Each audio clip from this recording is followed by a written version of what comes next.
করে দুঃখ লাগে, ব্যথা লাগে যে আজ মুসলমানের বাচ্চাদের সাথে ইসলামের মিল খায় খায়, কোরআনের চরিত্র মুসলমানদের চরিত্র মিল খায়। দেখলি মনে হবে সব ফেরেশতা। সেই গাজীপুরের টেক্কা মারা গোলাপ জল বুঝতে পেরেছেন, বিরিয়ানি দেয় না, ছাগলের পেশাব যদি ভরে রেখে দেয়, কেউ খেয়ে আই লাভ ইউ বলবে? চুপ কেন? লেভেলটা আলাদা, কিন্তু ভিতরে আছে কি ছাগলের পেশা। তা মোল্লাদের নাম রেখেছে পরিমাণী, জালাল গাজী, বাক্কার লস্কর, কাজ হলো মুনাফেকের মতো।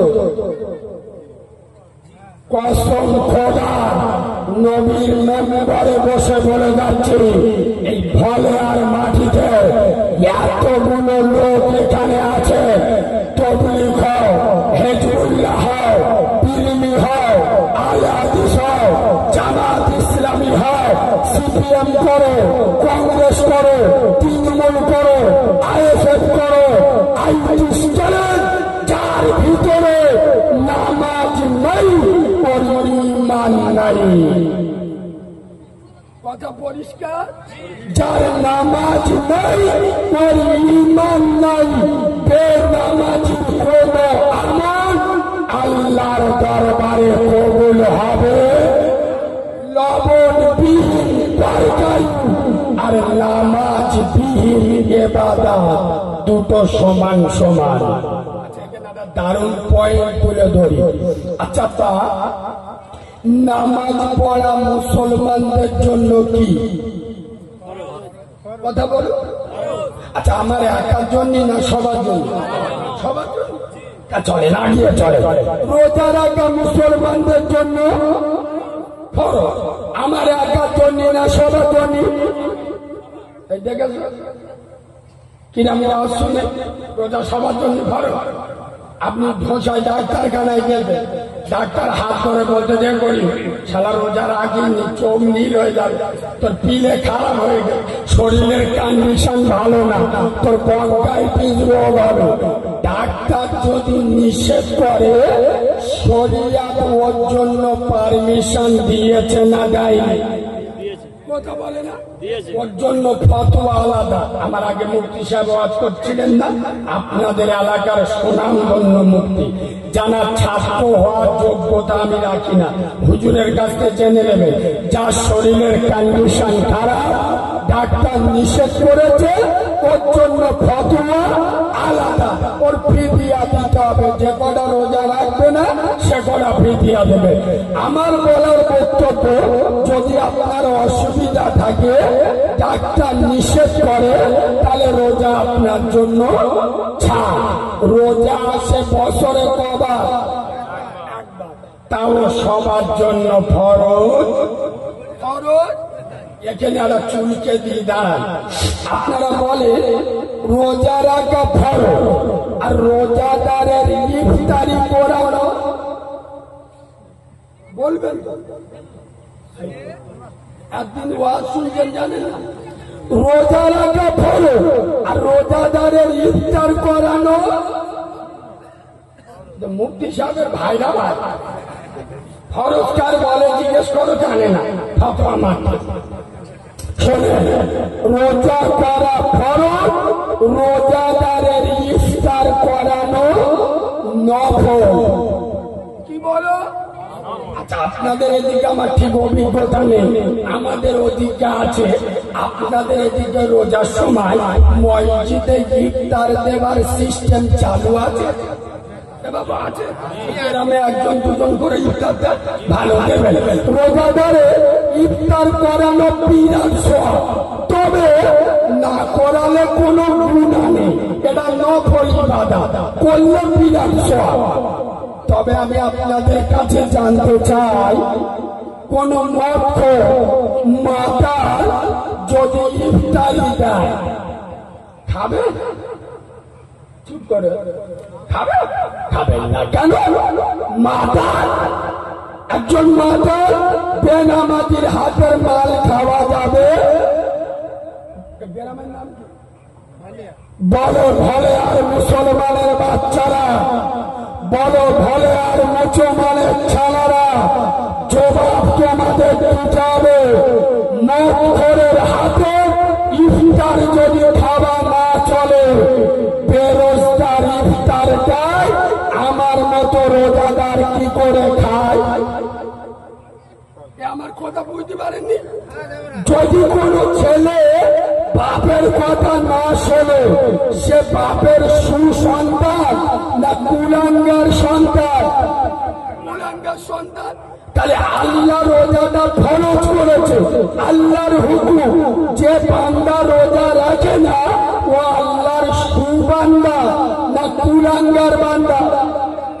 ওর মতো কুলাঙ্গার বেরোজগার মসজিদে ইফতারি দেয়, আমার মতো রোজাদার বিসমিল্লাহ হেভি হেভি। আমলটা কত কিলো নিল বলছি? আমি ঠিক বলছি না ভুল বলছি? যদি একজন বাতালের ইফতার না খাওয়া চলে, একজন বেরোজগারের ইফতার কি করে খাওয়া চলে? আরো একটা কথা বললে তো জ্বলে উঠবে, বলবো? আমি মালটা একটু আলাদা, সময়টা বুঝতে পারবে। রমজান মাসে রোজা রাখি কার খুশি করার জন্য? জোরে বলে। সারাদিন পরে যে সমস্ত মুসলমানের ছানারা, মুসলমানের বাচ্চারা রোজা রেখে ইফতার পার্টিতে যায়, আজ কৃষি জানেন ইফতার পার্টি বলে কোন আমল শরীয়তে নাই। এই বাবু ভালো করে শোনেন। আচ্ছা, যে রাজনীতির ওই ইফতার পার্টি গুলো হয়, সত্য কথা বলুন, এখানে যদি আলেম উলামা থাকে, খাবার একটা ফরক আছে, খাবার ফরক, হালাল না হারাম বেঁচে খাওয়া। রাজনীতির সে যে কোনো দল, তাদের ইফতার পার্টি গুলো হয়, ওরা যে টাকা ইফতার আনে ফেরেশতারা দিয়ে দেয়। কথা বলে না, কার জব কার্ডের টাকা ঝাড়া, গরিবের হক মারা, সেই মাল নিয়ে ইফতার করতেছে আমার মতো রোজাদার। রব্বানা জালামনা, ফেরেশতারা বলে শালা এমনিতে জ্বলে আছে, আর জ্বল আসে না। কি গো রাগ হচ্ছে? এবার আমার কথা অসুবিধা হচ্ছে, তাই আর বলবো চলো। রোজা রাখা ভালো, রোজাদারের ইফতার করানো নফল। আমি বলতে চাচ্ছি, বছরে রোজা আসে একবার, সবার জন্য ফরজ নাই। হজ আছে বছরে কবার? জোরে বলুন। সবার জন্য হজ ফরজ, সবার জন্য ফরজ। যারা আওকাত আছে সে যাবে। যাকাত আছে বছরে একবার। আমরা মনে করি শুধু রমজান মাসে, না, যাকাত বছরে যে কোনো মাসে যে কোনো দিনে বছরে একবার দিতে হবে। তাহলে যাকাতও সবার জন্য ফরজ নাই। বলো ফলে আর মুসলমান নামাজ বড় লোক, গরিব লোক, সাদা কালো, দেশি বিদেশি, আমাদের ওদের এ দলে ও দলে, হাবের সাহেব, মল সাহেব, পীর সাহেব, ফকির সাহেব, doctor, master, officer, professor, engineer, কবি, শিল্পী, সাহিত্যিক, রাজনীতিবিদ, সমাজনীতিবিদ, অর্থনীতিবিদ, নামাজ সবার জন্য ফরজ। নামাজ সবার জন্য ফরজ। যদি কেউ বলে আল্লাহ আমি দাঁড়িয়ে নামাজ পড়তে পারছি না, শরীর কাঁপতে, আল্লাহ বলে এক কাজ কর, বসে বস। কি গো? কিন্তু কিন্তু যদি বলে আল্লাহ বসে নামাজ পড়বো কি করে? জন বয়সে জব কার্ডের মাল বিসমিল্লাহ বলে ঝেড়ে খেয়েছি, আর বসতে পারি না, পোঁদের মালা ভেঙে গেছে। আল্লাহ বলে এক কাজ কর, যদি বসতে না পারি শুয়ে নামাজ পড়। কি করে? শুয়ে, কিন্তু নামাজ পড়। নামাজ মাপ নেই, পড়তে হবে। যদি বলে আল্লাহ শুয়ে নামাজ পড়তে গেলে সে তো নিয়ত করতে হবে, আরে হাত তুলতে হবে। তা ছোট ছোট ভাই বোনের বাঁচতে খেয়েছি, হক মেরে খেয়েছি, হাতে বজ্রাঘাত করে হাত আর ওঠে না। তা আল্লাহ বলে এক কাজ কর, হাত যখন উঠতে না কি করা যাবে, ইশারায় পড়। কি করে? ইশারায়। কিন্তু নামাজ খোদার কসম নামাজ হার হালতে মাপ নাই। এই ফলে আর মুসলমান, এই ফলে আর যুবক ছেলেরা, তরুণ ছেলেরা, নওজোয়ান ছেলেরা, খোদার কসম ঈদের দিন তোমরা তোমাদের 4-5 বছরের বাচ্চাগুলো হাত ধরে কোলে করে ঈদগার মাঠে আনন্দ করতে যাচ্ছ। তাকিয়ে দেখো ফিলিস্তিনের যুবকেরা, খোদার কসম তাদের কচি কচি ফুলের মতো মাসুম বাচ্চাগুলো রক্তের লালে লাল দেহে সাদা কাপড় পরিয়ে কবরে রাখছে। তাদের একটাই অপরাধ, আল আকসা মসজিদ, যে মসজিদে সারা বাংলা নয়, সারা ভারতবর্ষ নয়, সারা দুনিয়ার এমন কোন নবী নাই যে নবীর কদম আল আকসার মাটিতে পড়ে নাই। আল্লাহর ঘরকে বাঁচানোর জন্য খোদার কসম বাপকে ছেড়ে দেবে, মাকে ছেড়ে দেবে, স্ত্রীকে ভুলে যাবে, খোদার ঘরকে ছাড়বে না। আর আমরা মুসলমানের বাচ্চারা সব জায়গায় যায়, মসজিদে যাবার সময় এখানে একটা কড়া কথা বলবো, বলবো কথাটা কিন্তু বিরাট কড়া কথা। এবং একটা কথা বলি শোন, সোরের গোল বলি, একটু ভদ্র ভাষায় বলি, দাঁড়া অনেক রাত হয়ে গেল। সোরের গোল মুসলমানরা খায় না, কেন বলুন? আরে কেন বলবেন? হারাম বলে, হারাম বলে। খোদার কসম আমি বাচ্চা মৌলানা কারিমুল্লাহ জাহাদি, এতগুলো নেট এখানে আছে, এতগুলো মানুষ বসে আছে, কসম খোদা এসব ভাষা বলতে গেলে 36 ইঞ্চি সিনার দরকার। বাংলার কোন বক্তার মুখে এসব ভাষা পাবেন না। জানেন যে সমস্ত মুসলমানের বাচ্চারা নামাজ পড়ে না, তারাই যদি বলে সোরের গোশ খাই না হারাম বলে, এদের মতো চিটিংবাজ, এদের মতো হারামখোর, এদের মতো মুনাফিক, এদের মতো জালি, এদের মতো 2 নাম্বার বাংলার জমিনে পাওয়া যাবে না। প্রমাণ না করতে পারলে নবীর মেম্বরে উঠব না। শুনে রাখ। আচ্ছা বলুন, সোরের গোশ খাই না কেন? হারাম বলে। নামাজ ছেড়ে দেওয়া, মালগুলো চুপ আজকে হারাম। আরে বলবে তো নামাজ ছেড়ে দেওয়া হারাম, পড়ো না কেন? আরে সোরের গোশ খাই না হারাম বলে, তা নামাজ ছেড়ে দেওয়া কি হারাম? তা পড়ো না কেন? তোর মতো চিটিং বাজাবার ফতোয়া মারি যে নামাজ আপনার সোরের গোশ খাওয়া হারাম।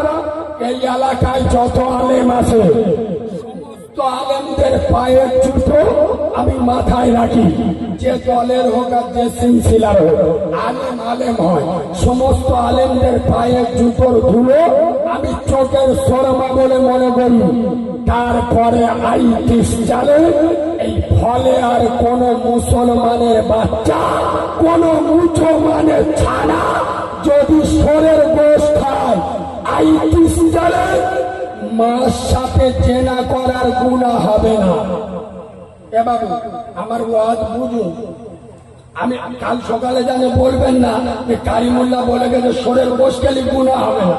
সোরের গোশ খেলি গুনাহ হবে, হারাম মাল খেলি গুনাহ হবে না, কিন্তু মার সাথে জেনা করার মতো এত বড় গুনাহ হবে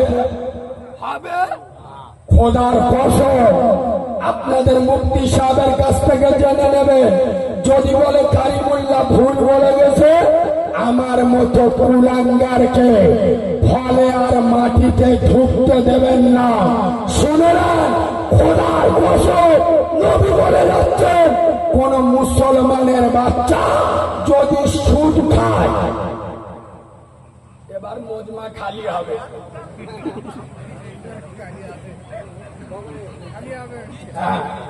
যে ওয়াদে যাচ্ছি ও বলে কিচ্ছু খালি হবে, ওই পাঙ্গেশ খালি রোজার আগে গিয়েছিল।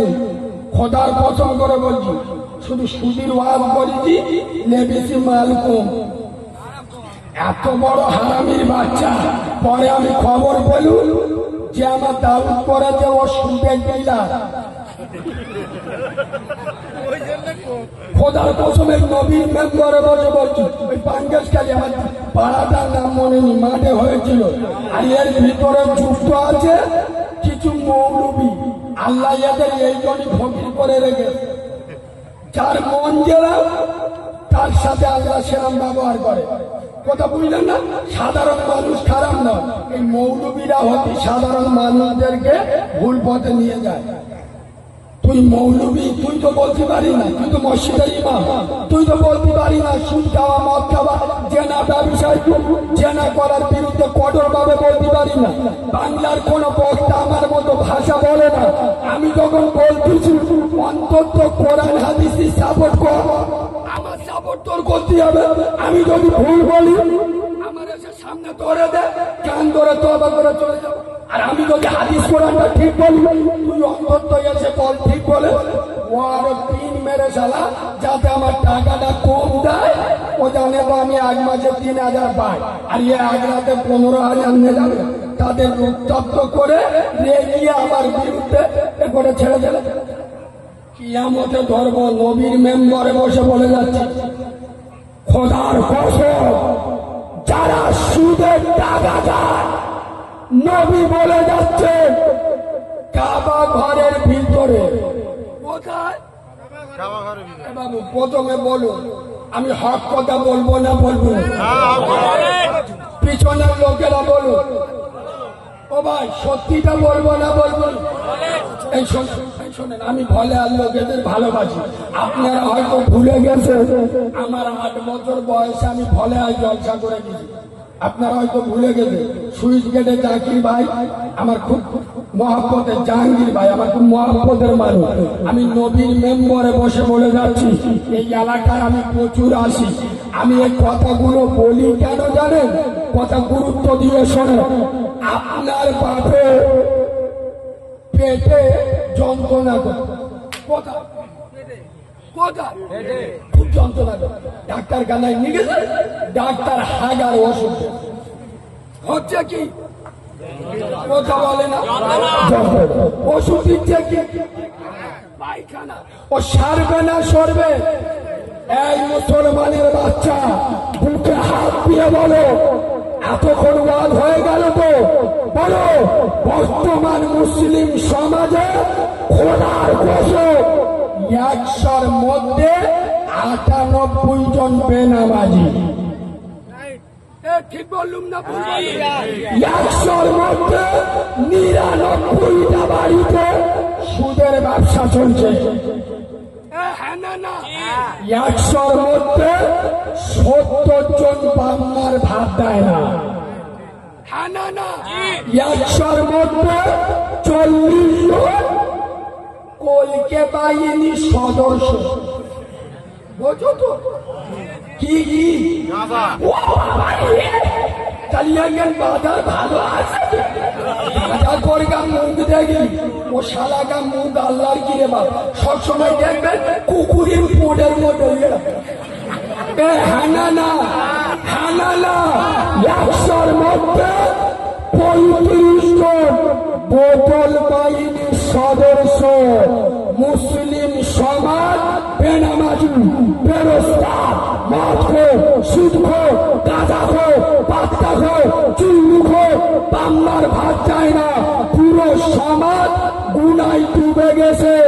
আর আমাদের মৌলবীরা এসে 2 ঘন্টা ওয়াজ করবেন, 8 ঘন্টা খাজা বাবার ওয়াজ, 8 ঘন্টা ফেরাউনের বিবি আসিয়া, 8 ঘন্টা সল্লু আলা মোহাম্মদ, আর 8 ঘন্টা গজল উঠেতে চলে গেল।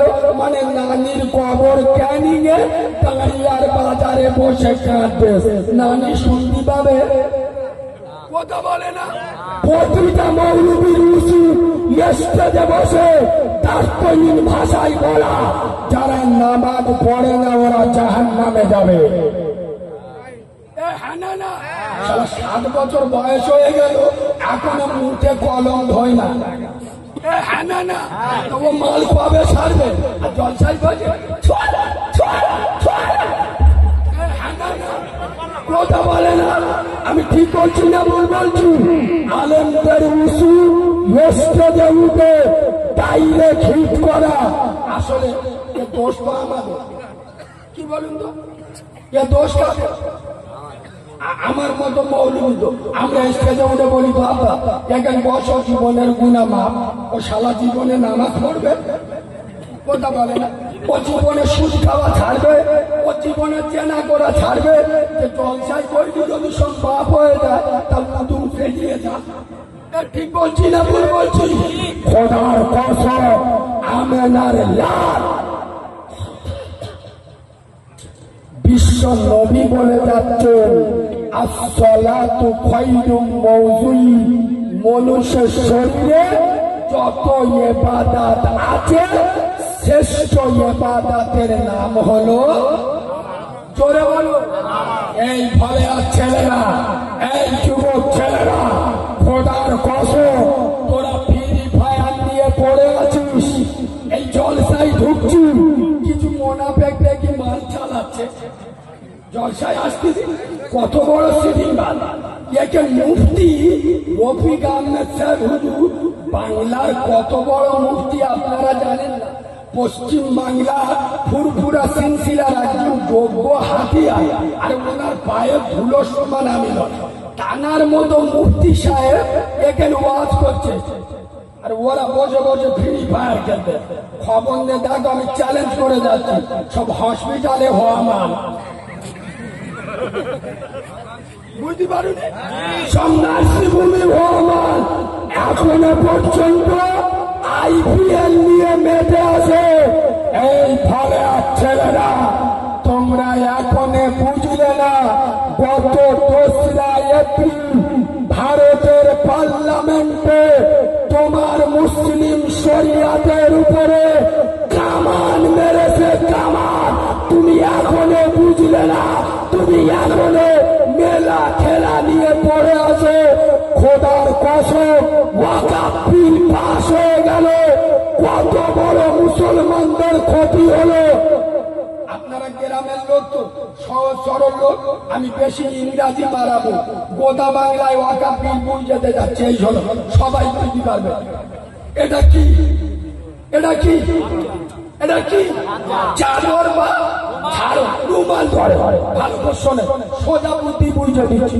এটাকে রাখলাম, এর উপরে আমার মোবাইলটা রাখলাম, ঘড়ি রাখলাম, কলমও রেখে দিলাম। আচ্ছা, একটা একটা তুললে সময় লাগবে না লাগবে? কথা বলে না, মেলাও হতে পারে।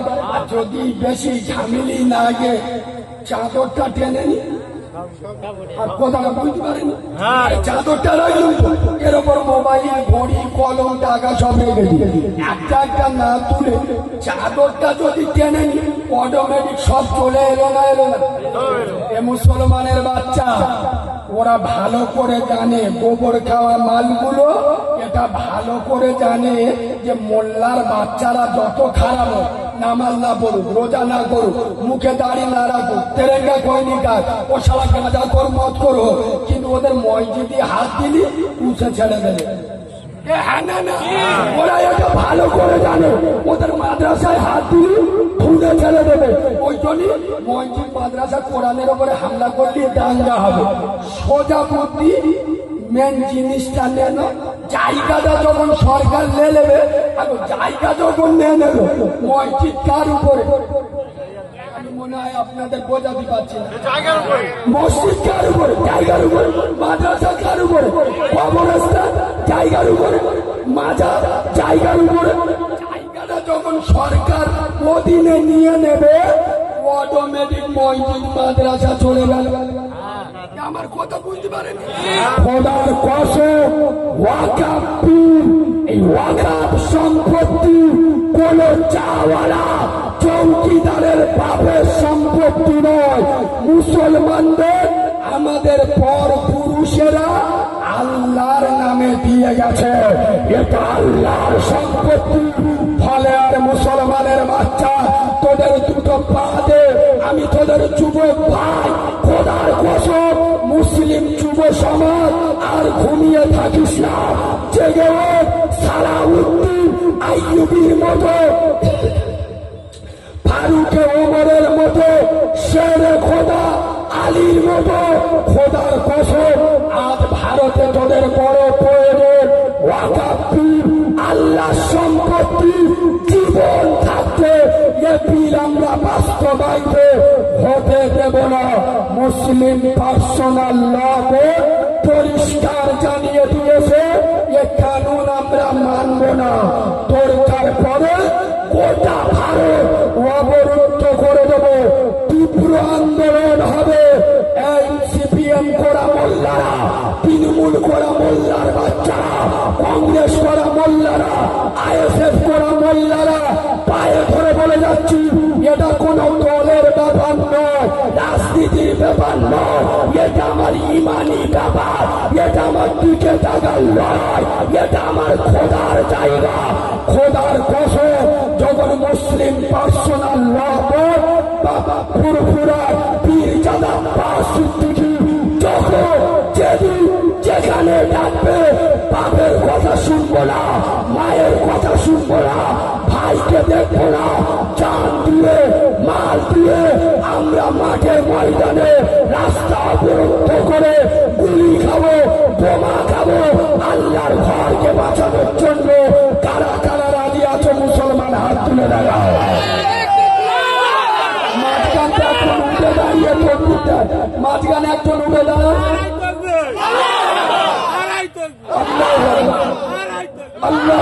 আল্লাহ ये हाथ ईमानदारेर हाथ ना मुनाफिकेर हाथ। চলে বলো একটা কথা বলছি, খারাপ ভাববেন না। আচ্ছা এগুলো বলার দরকার আছে না? মমতা ব্যানার্জি অপমানিত হলে তৃণমূলের ছেলেরা রাস্তায় লাভে না লাভে না? মীনাক্ষী কোনো জায়গায় যদি বা ধরা পড়ে, সংঘর্ষে জড়িয়ে পড়ে, সিপিএম এর ছেলেরা রাস্তায় লাভে না লাভে না? ওয়াদির চৌধুরীর উপরে আক্রমণ হলে কংগ্রেসের ছেলেরা রাস্তায় লাভে না লাভে না? আমার শরিয়াতের উপরে আক্রমণ হয়েছে, তুই যদি মাঠে না নামিস তুই মুনাফিকের বাচ্চা, হারামখোরের বাচ্চা। খোদার কসম বিশ্বাস করুন, যেদিন ওয়াকাফ বিল পাস হচ্ছে, তোমাদের একটা কথা বলে যাচ্ছে, তোমরা ভেবো না যে আমরা ভারতে 35 কোটি মোল্লা। কত? ওরা তো এত সংখ্যা দিয়ে মোল্লাদের বিচার করা যায়? কারবালার ময়দানে ইমাম হুসেন 72 জন নারী পুরুষ নিয়ে আগে। আচ্ছা ইমাম হুসেন তো দেখেছিল এজিদের 22,000 সৈন্য। কত? আর এদিক কত? তার ভিতরে নারী পুরুষ মিলিয়ে। তাই ইমাম হুসেন আত্মসমর্পণ করতে পারত না? পারত না? এ শিক্ষা আমেনার লালের কাছ থেকে হুসাইন নাইনি। আর আমরা হুসাইনি মুসলমান, যে হুসাইন কারবালার ময়দানে 6 মাসের আলী আসগারের রক্ত মাখা দেহ দেখলো, 22 বছরের আলী আকবর যুবকের লাশ দেখলো, ইমামে হুসাইন নিজের মুন্ডু কেটে দিল, অন্যায়ের কাছে মাথা নত করে নাই। আমরা সেই হুসাইনি মুসলমান। জীবন চলে যাবে, ফেরাউনের মতো বেঈমানকে ভয় করিনি। তোরা তো শালা কালকে গার ফেরাউন রে। কিন্তু দুঃখ লাগে কোথায় জানেন? আমি জলসা করে বাড়ি আসছি আর আমি মোবাইলে পার্লামেন্টে তো রাত 1টা পর্যন্ত বাস চলে, আমি দেখে দেখে আসছি।